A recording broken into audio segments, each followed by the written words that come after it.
Yan mga idol, nakikita nyo po ba yung daan na yan? Napakaputik. Yan, taas po.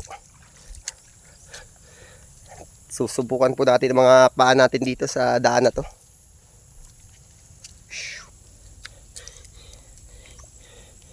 Yan mga idol, mapapalaban tayo.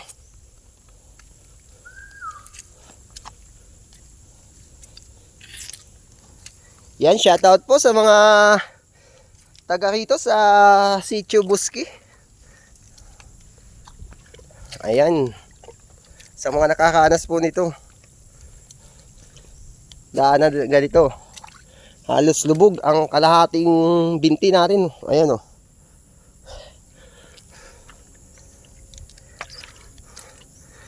Yan, di po natin kailangan dito magmadali sa mga ganitong daanan.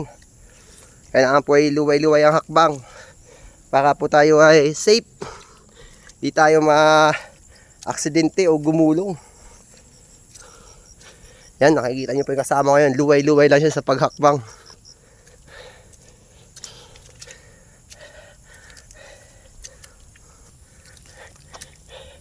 Yan, grabing hirap. Napakadulas.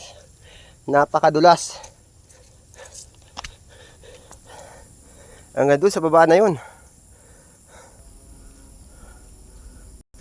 Grabe mga idol. Dito po, dinadaanan po ito ng mga kabayo na nag-iimbase. Yan, grabe pong hirap ang daan. Yan, daan na po yan. Hanggang doon. Pababa. Yan, dyan po naikot yung kabayo. Papunta doon. Yan, hirap na hirap po ang mga kabayo dito. Grabe ang dinadanas ng mga kabayo dito na daan. Tapos mabibigat pa ang mga karga nila. Yan, iba po yung nakakarga pa dito ng mga 200-an. Yung pagmagandam pagtuyo ang daan. Siguro po sa ganitong sitwasyon ay hindi nila nakakaya magkakarga ng 200 kilo. Sa tingin mo mga ilan lang kaya nila?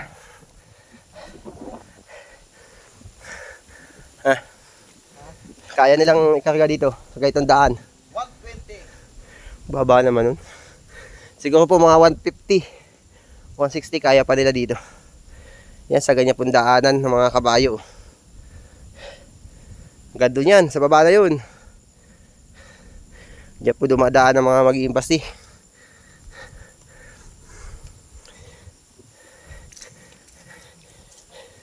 May nadayo pa na pagla. Ano to? Simento. Simento pero kayo palit para. Yan. Mga idol. Pasiminto daw natin to. Why ko hindi uubra ang simento dito. Talagang bibitak. Yan mga anapig. Ang daan dito para bagang mga daan ng Diyos. dinaanan ng malaking ahas.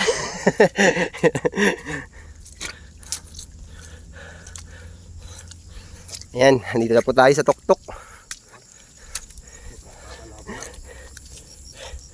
Yan, may house.